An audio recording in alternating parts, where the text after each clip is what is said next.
For dramatic interpretation, join us down here in Contestants Row. And if we could have all of you orators up on stage.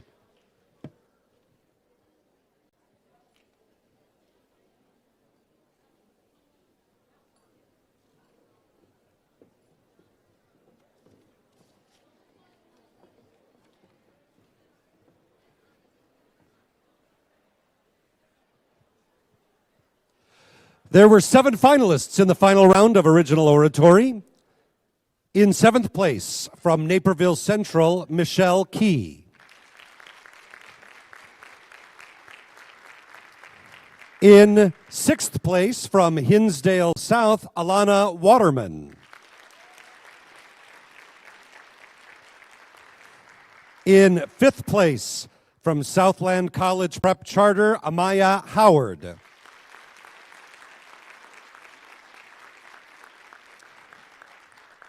In 4th place, from Hinsdale Central, Amani Mryan.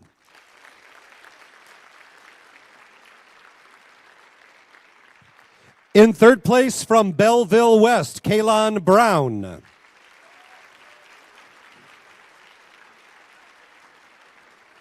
Your tournament runner-up in Original Oratory, John Hatcher from Marion High School.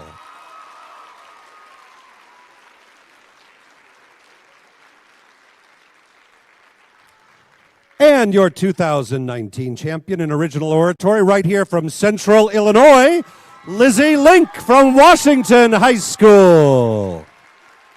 Finish cleaning up your room. Let's see that dust out with that broom. Get all that garbage out of sight.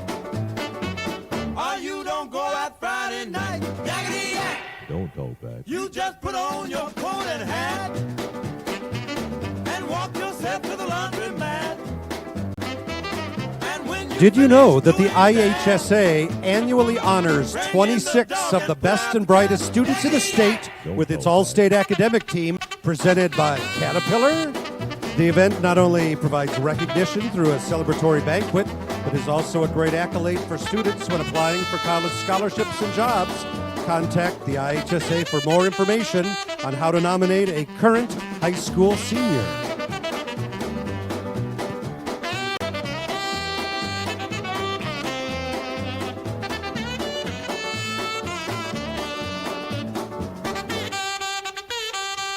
Don't you give me no dirty looks. Your father's hip, he knows what cooks. Just tell your hoodlum friend outside. You ain't got time to take a ride. Yakety yak. Don't talk back. Yakety yak, yakety yak. Yakety yak. And your state champion in Original Oratory from Washington High School, Lizzie Link.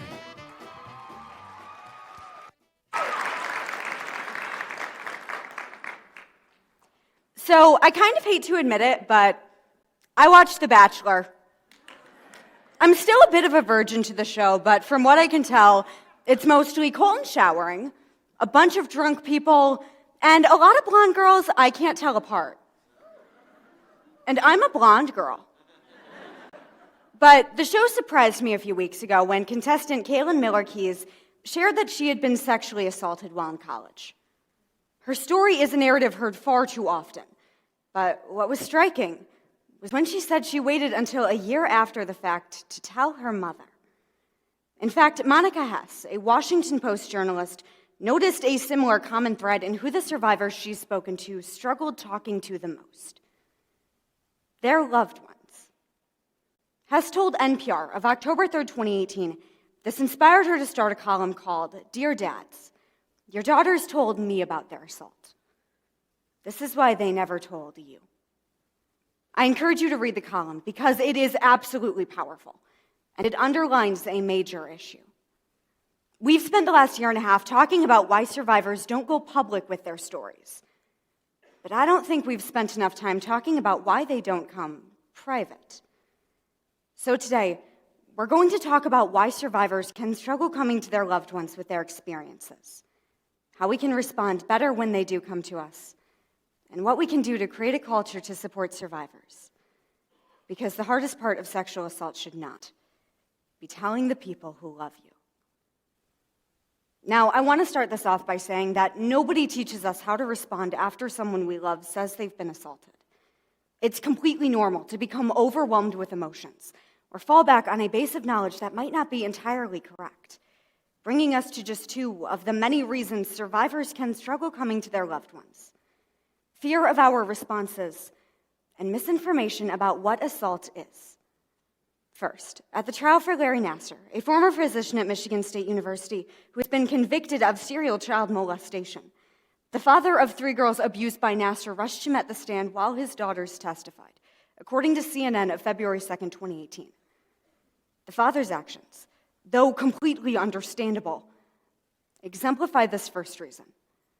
According to Bentley University's webpage, last accessed January 26, 2019, one of the worst things you can do is become extremely emotional or act aggressively after someone shares their story with you. Let's put it this way.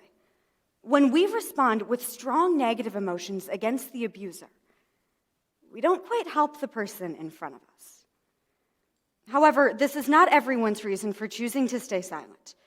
According to the National Center for Sexual Violence Research, last accessed January 1st, 2019, assault can manifest in a multitude of forms, from any unwanted sexual contact to coerced activities.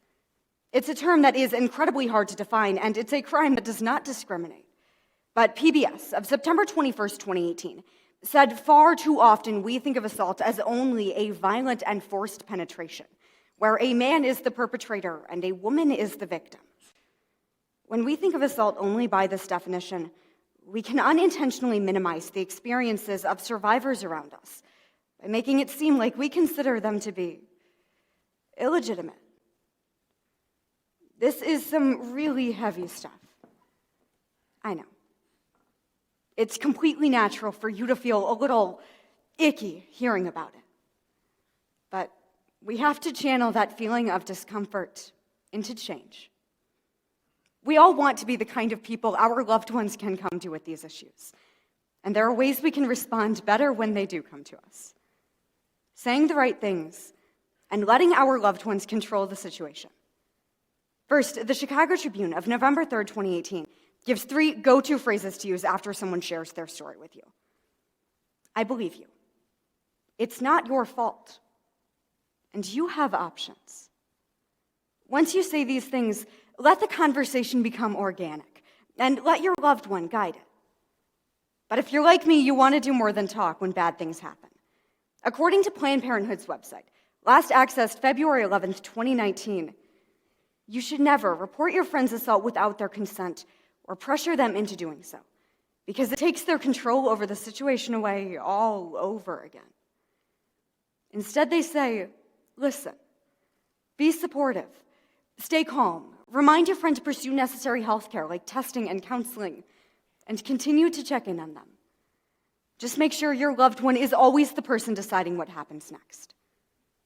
This is their story to tell.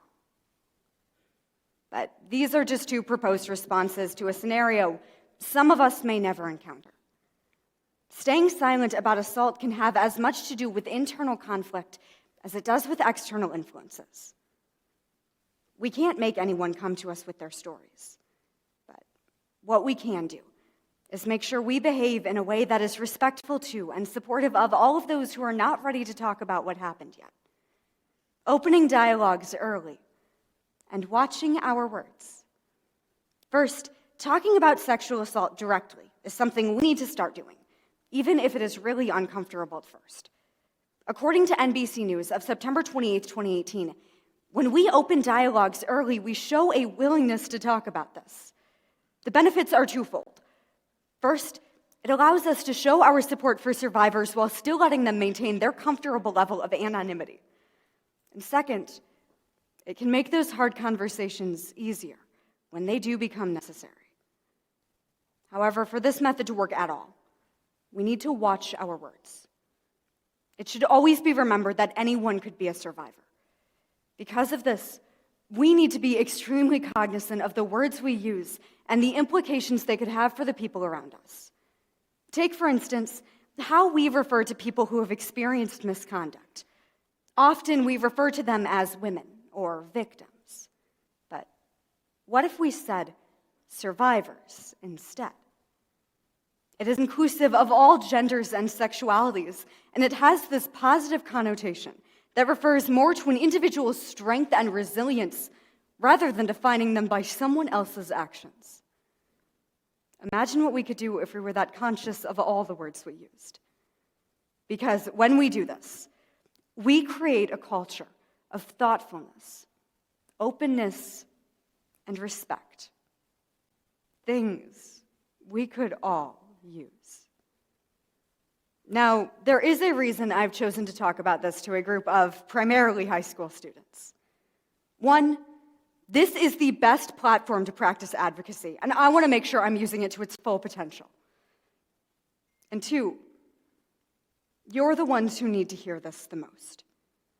According to RAIN, the nation's largest sexual assault helpline, 54% of survivors are between the ages of 18 and 34.